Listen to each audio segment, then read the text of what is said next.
प्यारे दोस्तों, जन्म और मृत्यु एक बहुत बड़ी सच्चाई आप सभी जानते हैं। यानी कि जिसने भी इस धरती पर जन्म लिया है उसे ये धरती एक दिन छोड़नी पड़ती है। कुछ भी हो जाए, कोई ऐसी शक्ति नहीं है, कोई ऐसी महाशक्ति नहीं है जो हमें मतलब यहाँ इस धरती से जाने से रोक सके। कहने का मतलब यह है कि जो यहाँ पैदा हुआ है वो एक दिन परलोक जरूर जाता है। सभी के साथ है, कोई सा भी प्राणी हो, क्योंकि एक बहुत बड़ी सच्चाई है और इस सच्चाई को आखिरकार हमें माननी ही पड़ती है। तो देखिए, मनुष्य जाति में क्या है कि जिस तरह जश्न मनाते हैं ना जन्म का, उसी तरह मृत्यु के पश्चात भी यहाँ पे बहुत से रस्में हैं, बहुत से संस्कार हैं जो निभाए जाते हैं। मतलब बहुत ही जरूरी है और निभाते भी है। हर देश के चाहे संस्कार भिन्न हो सकते हैं, रस्में भिन्न हो सकती है, जो वहाँ की परंपराएं वो भिन्न भिन्न हो सकती है, लेकिन निभाते जरूर है। तो ऐसे ही भारत में भी जिस तरह जश्न मनाते हैं जन्म का, उसी तरह मृत्यु के पश्चात भी यहाँ पे संस्कार निभाए जाते हैं, जिसे मृत्यु संस्कार कहते हैं।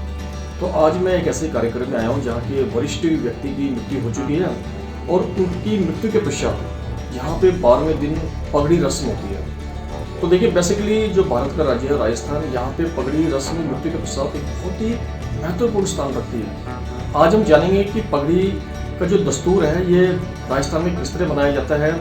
हालांकि जो अलग अलग डिस्ट्रिक्ट है उसमें कुछ भिन्नताएं हो सकती है, लेकिन लगभग आखिरकार चरण पगड़ी पे ही आता है। और पगड़ी का सीधा सा आज से मेरे हिसाब से ये हो सकता है कि जो उत्तराधिकारी होता है उसे घोषित करना, या जो मुखिया के अधिकार होते हैं उनका स्थानांतरण उस व्यक्ति को करना जो घर में मतलब बड़ा हो या बेटा हो, बेटी हो, कोई भी हो, जो मतलब इसके काबिल हो, तो वो पगड़ी उसको बांध दी जाती है और एक तरह से जिम्मेवारियाँ उस व्यक्ति पे आ जाती है जिसे पगड़ी बांध दी गई है। तो ये हो सकता है कि भाई जैसे मुखिया के अधिकार है, अब वो अधिकार उस व्यक्ति के पास आ चुके हैं जिसे पगड़ी बंधी है। तो इन चीज़ों को समझने के लिए हमें एक बार ये वीडियो देखनी पड़ेगी कि पगड़ी का जो दस्तूर होता है वो किस तरह निभाया जाता है, किस तरह करा जाता है, इसमें क्या क्या संस्कार हैं, किस तरह पगड़ी बांधी जाती है, पगड़ी के दौरान मतलब क्या क्या देते हैं, और कुछ इसके बुरे पहलू भी है, अच्छे पहलू भी है, बुरे पहलू भी है। बुरे पहलुओं की बात करें तो जैसे मृत्यु भोज है, एक ही ऐसा मतलब पहलू है कि मेरे हिसाब से तो बहुत ही गलत है। देखिए, दुख तो सबको होता है और दुख ऐसा होता है कि भाई जो व्यक्ति चला गया तो उसके बाद हम एक तरह से पार्टी कर रहे हैं। ये पार्टी कह सकते हैं आपकी, एक तरह से बहुत ही लंबे स्तर पे, मतलब एक तरह से जिस तरह शादी ब्याह में पार्टी चलती है सेम वैसी पार्टी कर दी जाती है। तो मेरे हिसाब से तो मृत्यु भोज गलत है। तो ये इसका एक बुरा पहलू है। अच्छे पहलू भी है।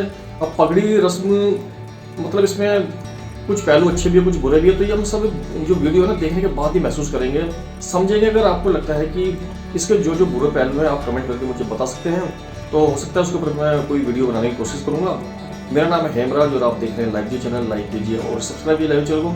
चलिए शुरू करते हैं और पगड़ी के दस्तूर को होता हुआ देखते हैं और महसूस करते हैं कि यार इसके अच्छे पहलू कौन से हैं, बुरे पहलू कौन से हो सकते हैं और उनको कैसे ठीक किया जा सकता है। तो चलिए शुरू करते हैं।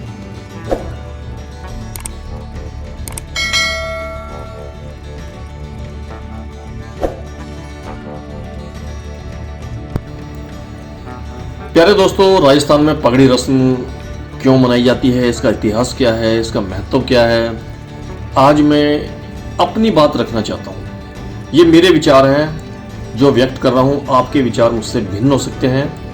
तो कृपया करके आप ये मत सोचिए कि मैं ज़बरदस्ती अपने विचार व्यक्त कर रहा हूँ। मतलब एक विचार है जो मैं आपको बता रहा हूँ, वो आपको कितना अच्छा लगता है कितना नहीं, ये डिपेंड करेगा आपके ऊपर।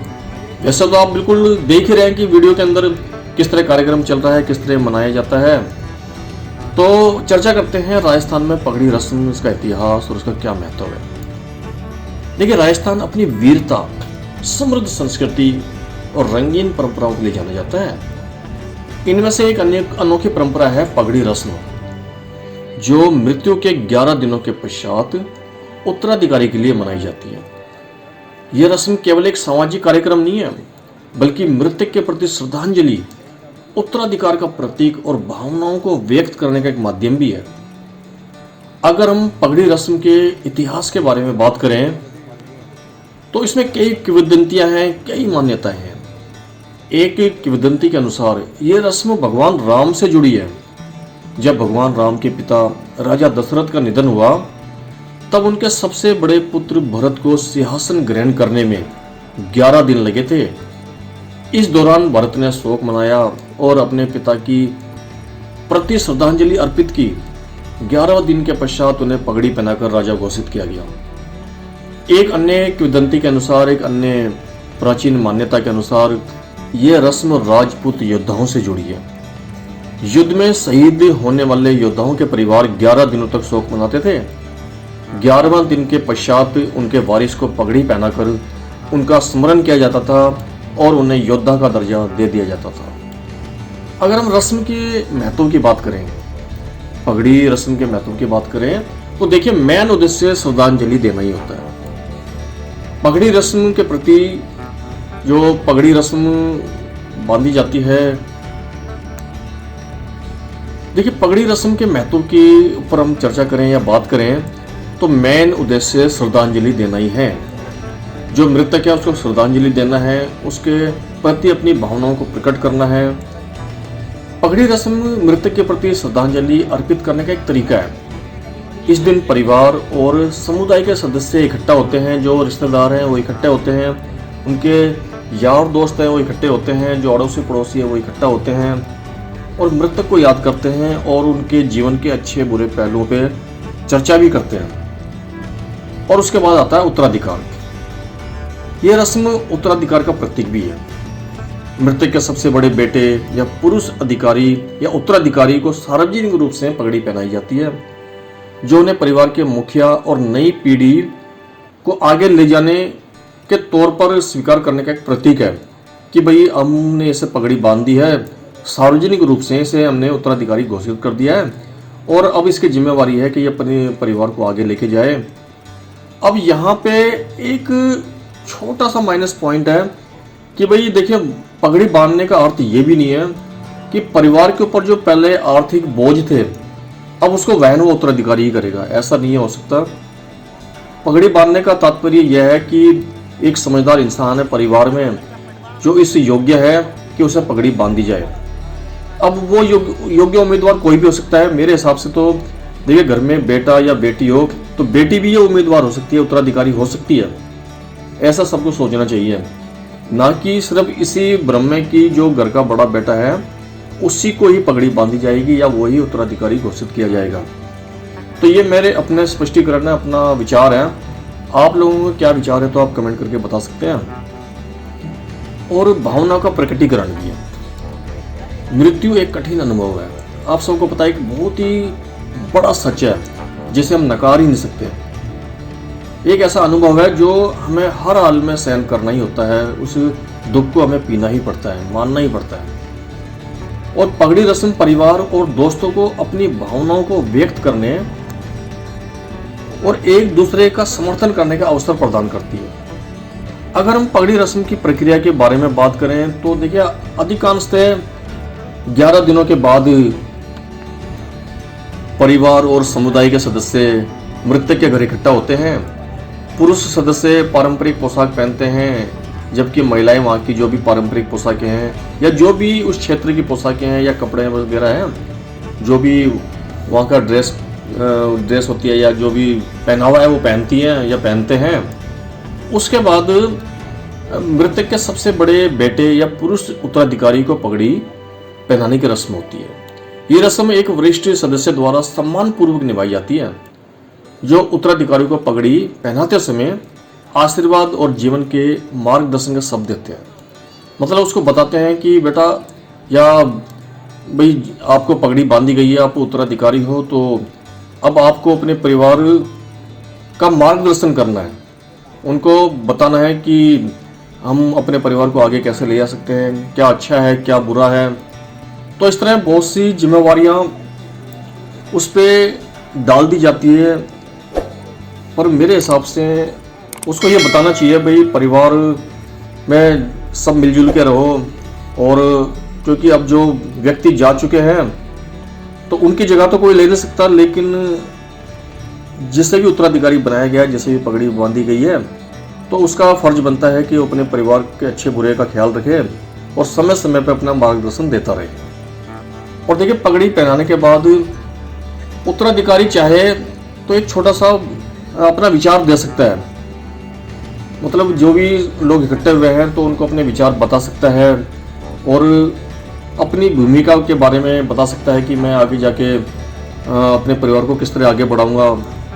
और जितने भी यहाँ पे लोग बाग इकट्ठे हुए हैं, जो भी सामाजिक रूप से जितने भी रिश्तेदार, परिवार, अड़ोसी पड़ोसी, यार दोस्त जो भी इकट्ठे हुए हैं, तो उनको हाथ जोड़ के कृतज्ञता प्रकट कर सकता है और अपने विचार तो रख ही सकते हैं सबके सामने। अब पगड़ी रस्म के बदलते स्वरूप पर थोड़ी सी चर्चा कर लेते हैं। हालांकि पगड़ी रस्म का इतिहास प्राचीन हो सकता है, ये परंपरा समय के साथ विकसित हुई है। पहले के दिनों में पगड़ी रस्म मुख्य रूप से शाही परिवारों और कुलीन वर्गों तक सीमित थी। पगड़ी पहनाना न केवल उत्तराधिकार का प्रतीक था, बल्कि ये सत्ता और सामाजिक पद का भी द्योतक था। आज के आधुनिक समय में यह परंपरा सभी सामाजिक वर्गों में देखी जाती है। हालांकि शाही परिवारों की भव्यता कम हुई है, फिर भी पगड़ी रस्म सम्मान और उत्तराधिकार का प्रतीक बनी हुई है। साथ ही लैंगिक समानता के बढ़ते विचारों के साथ कुछ परिवारों में अब सबसे बड़ी बेटी को भी प्रतीकात्मक रूप से या उत्तराधिकारी के रूप से पगड़ी पहनाई जाती है। यह बदलाव पारंपरिक उत्तराधिकार संरचना को चुनौती देता है और महिलाओं को नेतृत्व की भूमिकाओं में शामिल होने का अवसर प्रदान करता है। तो मेरे हिसाब से इस तरह बदलाव कर देने चाहिए कि घर में जरूरी नहीं है कि बड़े बेटे को ही पगड़ी बंधे। अगर योग्य समझदार बड़ी बेटी है तो उत्तराधिकारी उसे भी बना देना चाहिए, उसको भी पगड़ी बांध देनी चाहिए। रस्म का सामाजिक महत्व। देखिए, पगड़ी रस्म का सामाजिक महत्व भी है। ये रस्म समुदायों को एकजुट होने और शोकग्रस्त परिवार को समर्थन देने का अवसर प्रदान करती है। मृतक के रिश्तेदार और मित्र दूर दूर से आते हैं, जिससे पारिवारिक बंधन मजबूत होता है और थोड़ी सतावना मिलती है कि भी आप सब लोग आए तो उनका दुख दूर हुआ है। भोजन और सांस्कृतिक कार्यक्रमों के माध्यम से समुदाय शोक मनाने और मृतक के जीवन का जश्न मनाने में एक साथ आ जाते हैं कि भाई आने वाला तेरा जो जीवन है वो कष्टपूर्ण नहीं होगा, हम सब यही कामना करते हैं। तो ये परंपरा पीढ़ियों से चली आ रही कहानियों और परंपराओं को साझा करने का एक अवसर भी प्रदान करती है। मतलब पीढ़ियों से चली आ रही है ये परंपरा, तो इसके अच्छे पहलू, बुरे पहलू, सारे पहलू हैं। तो हम आगे जाके इस पर थोड़ी सी अपनी बात करेंगे या मैं अपनी बात रखूंगा। और भविष्य में अगर पगड़ी रस्म की बात करें तो हालांकि आधुनिकीकरण और शहरीकरण के प्रभाव से परंपराओं को हमेशा खतरा होता है। युवा पीढ़ी व्यस्त जीवन शैली और बदलते सामाजिक मूल्यों के कारण इन रस्मों के महत्व को कम आंक सकती है। फिर भी पगड़ी रस्म का सामाजिक पारिवारिक एकता, सामुदायिक समर्थन और सांस्कृतिक विरासत को बनाए रखने में महत्वपूर्ण भूमिका निभाती है। ये संभव है कि भविष्य में ये परंपरा और अधिक सरल हो जाए, लेकिन ये उम्मीद की जाती है कि इसका मूल अर्थ मृतक को श्रद्धांजलि देना ही है, उत्तराधिकार का संकेत देना और समुदायों को एकजुट करना आने वाली पीढ़ियों के लिए भी बना रहेगा। तो ऐसा ही हम सबको मान लेना चाहिए। अब देखिए, पगड़ी रस्म के ना कुछ संभावित नकारात्मक पहलू भी है। सामाजिक आर्थिक बोझ। पगड़ी रस्म एक महंगी परंपरा हो सकती है। इसमें भोजन, कपड़े, सजावट और अन्य खर्चों का एक बड़ा खर्च शामिल हो जाता है। गरीब परिवारों के लिए ये रस्म आर्थिक बोझ बन सकती है, जिससे वो कर्ज में डूब सकते हैं या अपनी संपत्तियों को बेच सकते हैं, अपनी बुनियादी जरूरतों को पूरा करने के लिए संघर्ष कर सकते हैं। तो ये एक बहुत ही, अगर सामाजिक बुराई के तौर पे देखें तो इसके नकारात्मक पहलू भी है। मतलब और लैंगिक भेदभाव की बात करें तो पारिवारिक रूप से या पारंपरिक रूप से पगड़ी केवल पुरुष उत्तराधिकारी को पहनाई जाती है। यह महिलाओं को उत्तराधिकार और नेतृत्व की भूमिकाओं से वंचित करता है, लैंगिक भेदभाव को बढ़ावा देता है। तो एक तरह से इसका भी एक नकारात्मक पहलू है कि भाई घर में जो महिला है लेकिन वो योग्य है, समझदार है, पढ़ी लिखी है, उसके अपोजिट फिर भी पुरुष को ही ज्यादा प्राथमिकता दी जाती है। जो पुरुष उत्तराधिकारी है उसे कोई उत्तराधिकारी माना जाता है कि यही उत्तराधिकारी बनेगा, महिला नहीं बन सकती, या घर में बेटी है वो बन नहीं सकती, बेटा ही बनेगा। तो इस तरह की सामाजिक इसके अंदर नकारात्मक दृष्टिकोण भी है। और सामाजिक दबाव की बात करें तो कुछ समुदायों में पगड़ी रस्म मनाने के लिए सामाजिक दबाव भी होता है, भले ही परिवार इसे सहन न कर सकता हो, वहन ना कर सकता हो। यह दबाव परिवारों को कर्ज लेने या अपनी संपत्ति बेचने के लिए मजबूर कर सकता है। इस तरह मतलब बहुत से इसके नकारात्मक पहलू है। अगर आप लोगों को लगता हो कि भाई इसमें कुछ नकारात्मक पहलू हैं तो आप अपने विचार कमेंट के द्वारा मुझे भेज सकते हैं। मैं कोशिश करूंगा कि इसके ऊपर एक अलग से और वीडियो बनाऊं जिसमें कंप्लीट आप सबके विचार भी शामिल हो। तो इस तरह मतलब गरीब परिवार आर्थिक बोझ से दब जाते हैं, कर्जे में डूब जाते हैं या अपनी संपत्ति को बेच देते हैं। तो इस तरह एक नकारात्मक पहलू भी है इसका बहुत ही ज़्यादा। अगर इन सब मुद्दों को या इन सब सामाजिक नकारात्मक पहलुओं पे हम चर्चा करें तो ये सब दूर किए जा सकते हैं।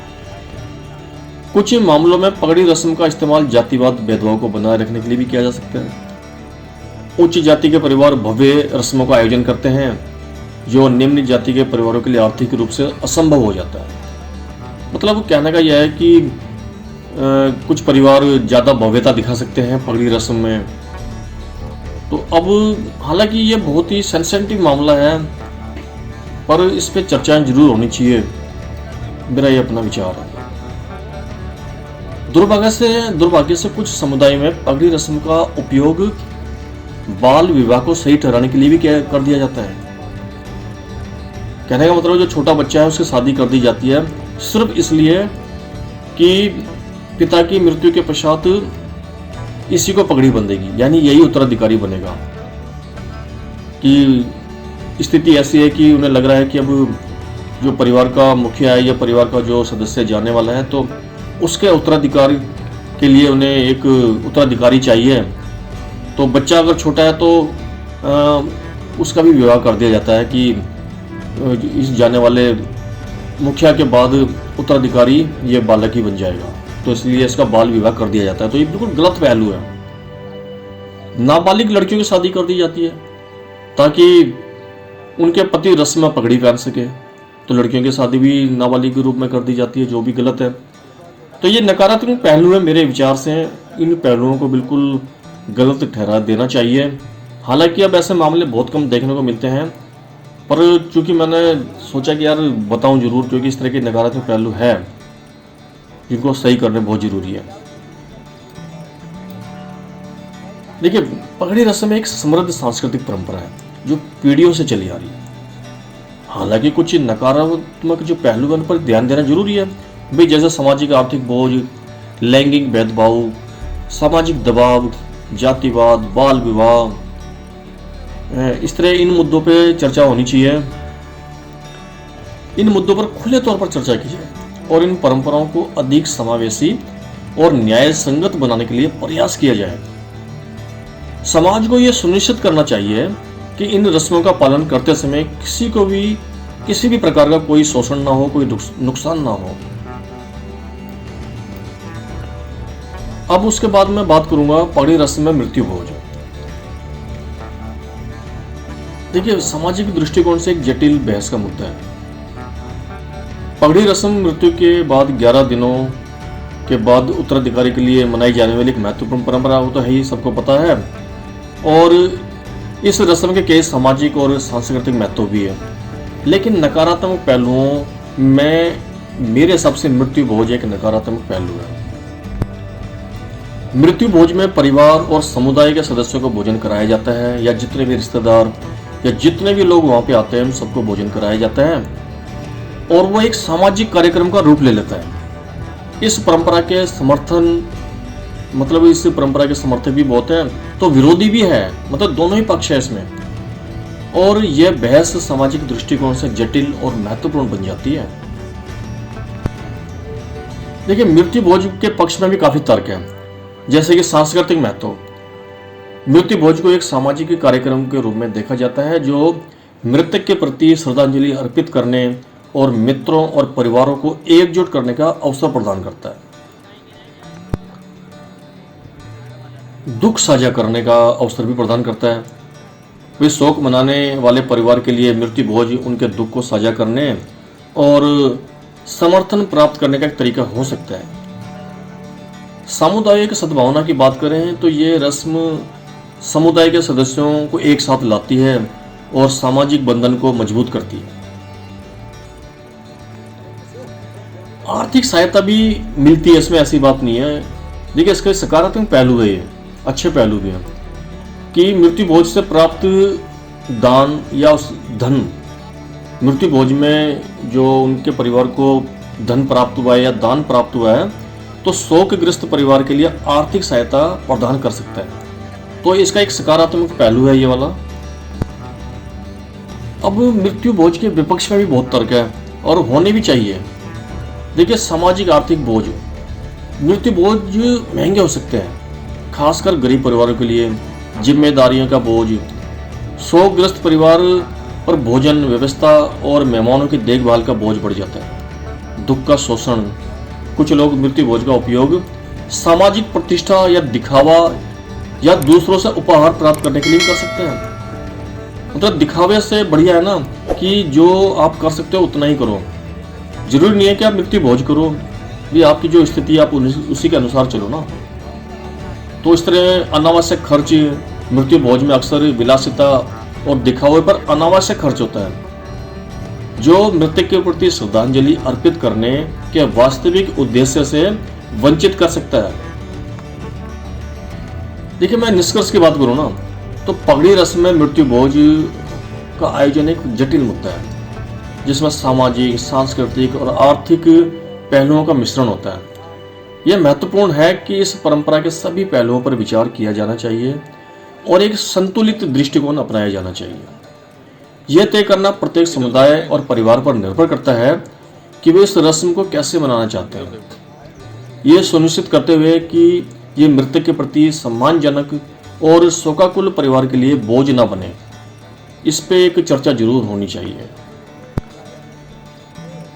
सामाजिक दृष्टिकोण से इस मुद्दे पर खुली और ईमानदार चर्चा होनी चाहिए, जिसमें सभी पक्षों को अपनी बात रखने का अवसर मिले। ये चर्चा सामाजिक रीति रिवाजों को समझने, उनके नकारात्मक प्रभावों को कम करने और अधिक समावेशी और न्याय संगत बनाने में अपनी भूमिका निभा सकते हैं कि जितने भी वहाँ पे लोग इकट्ठे हुए हैं वो सारे मिलकर। अब पगड़ी रस्म के बाद जो एक परंपरा और है वह है वस्त्र इत्यादि देने की। तो देखिए, मेरे हिसाब से इस रस्म के कई रीति रिवाज शामिल है, जिनमें ये भी रिवाज है कि वस्त्र इत्यादि दिए जाते हैं। मेहमान जो आते हैं वो वस्त्र लाते हैं, उपहार लाते हैं और धन भी देते हैं। ये दान वस्त्र दान के रूप में माना जाता है और ये पगड़ी रस्म का एक महत्वपूर्ण हिस्सा माना जाता है। हालांकि वस्त्र दान के सामाजिक और आर्थिक पहलुओं पर बहस होनी चाहिए, जिसमें यह भी शामिल है कि क्या यह सामाजिक दृष्टिकोण से सही है या गलत है। अगर वस्त्र देने पे अगर हम इसके पक्ष में बात करें तो इसका सांस्कृतिक महत्व है। भाई, एक सामाजिक कार्यक्रम में जब सारे इकट्ठे हुए हैं और मृतक को श्रद्धांजलि दे रहे हैं और जो उनके मित्र हैं, यार दोस्त हैं, रिश्तेदार हैं, श्रद्धांजलि अर्पित करने के साथ साथ वो उनको वस्त्र दे रहे हैं और परिवार को एकजुट करने का अवसर प्रदान कर रहे हैं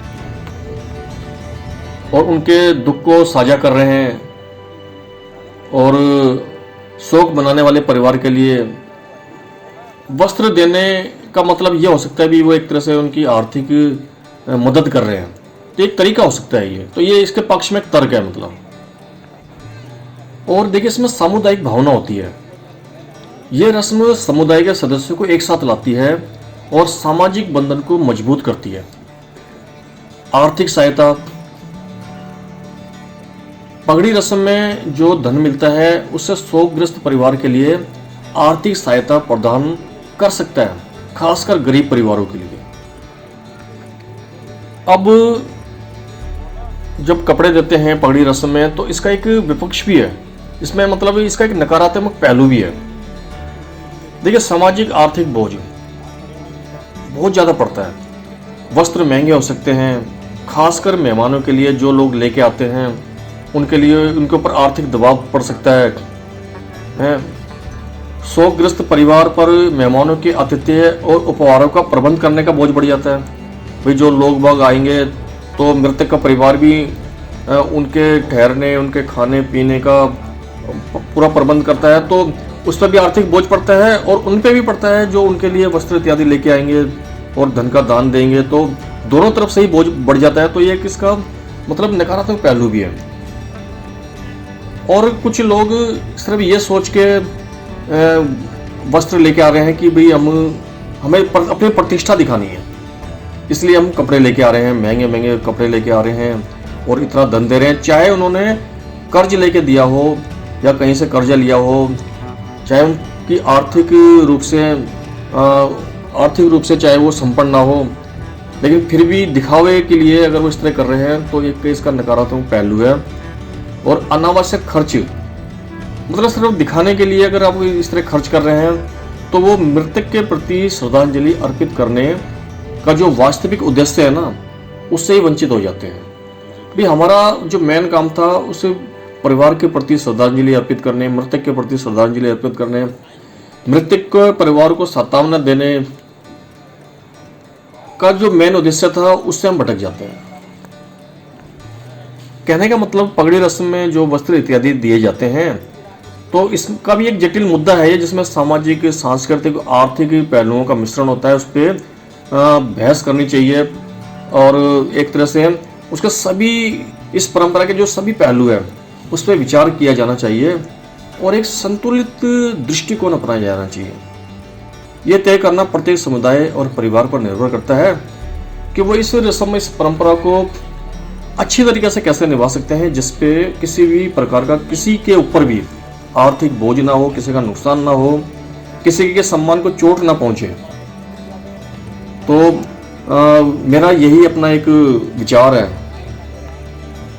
हाँ, कोई अगर देना ही चाहता है, दान देना चाहता है, तो आप उनसे सलाह ले सकते हैं, मृतक के परिवार से सलाह ले सकते हैं, सामाजिक रूप से सलाह ले सकते हैं, जितने लोग बाग वहाँ पे आए उनसे सलाह ले सकते हैं कि भी मैं शोकग्रस्त परिवार की मदद करना चाहता हूँ, उनको इतना दान देना चाहता हूँ।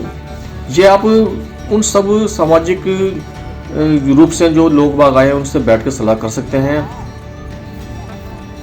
जैसे कि मेहमान आए हैं और वो परिवार की सहायता करना चाहते हैं, शोकग्रस्त परिवार की सहायता करना चाहते हैं, भी आपको भोजन की दिक्कत है तो हम आपको भोजन बना के देंगे या भोजन के लिए कोई सहायता प्रदान करेंगे, हैं। उनकी कोई आर्थिक दिक्कत है तो उस पर चर्चा की जा सकती है।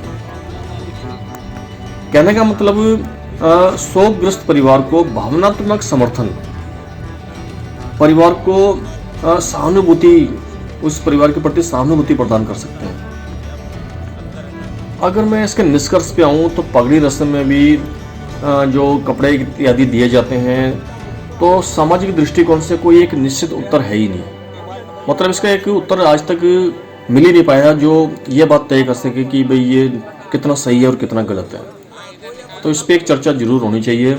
ये परंपरा सामाजिक बंधन और समर्थन को मजबूत करने में महत्वपूर्ण भूमिका निभा सकती है, क्योंकि परंपरा तो अच्छी है लेकिन इसके जो नेगेटिव और पॉजिटिव जो पॉइंट है उन पर चर्चा करके इसे एक ऐसा स्वरूप दे देना चाहिए कि किसी को कोई किसी प्रकार का नुकसान ना हो, कोई आर्थिक तंगी ना हो, कोई आर्थिक बोझ ना हो, और सम्मान पूर्वक एक तरह से जो आपकी भावना है, जो श्रद्धांजलि है, जो वास्तविक उद्देश्य था श्रद्धांजलि देने का, वो पूरा हो सके। ऐसा ना हो कि इन परंपराओं के कारण सामाजिक आर्थिक असमानता ही बढ़ जाए। तो असमानता ना बढ़े और एक संतुलित परंपरा एक अच्छे प्रकार से निभाई जाए, तो ऐसी मैं आशा करता हूँ। और आप सब कोशिश करेंगे कि इन परंपराओं पे, इस परंपरा की या इस पगड़ी रस्म की जो गलत बातें हैं, अच्छी बातें हैं, नेगेटिव पॉइंट है, पॉजिटिव पॉइंट है, नकारात्मक पहलू है, सकारात्मक पहलू है, इन पे बैठ के चर्चा की जाए और एक सही प्रकार का कार्यक्रम हो, ऐसा सबको सुनिश्चित कर लेना चाहिए। धन्यवाद।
उम्मीद करता हूँ ये वीडियो आप लोगों को काफ़ी पसंद आएगी। इस वीडियो को ज़्यादा शेयर कीजिए, लाइक कीजिए, सब्सक्राइब कीजिए अपने यार दोस्तों में, अपने सोशल मीडिया प्लेटफॉर्म पे। मिलते हैं नेक्स्ट वीडियो में। धन्यवाद। जय हिंद।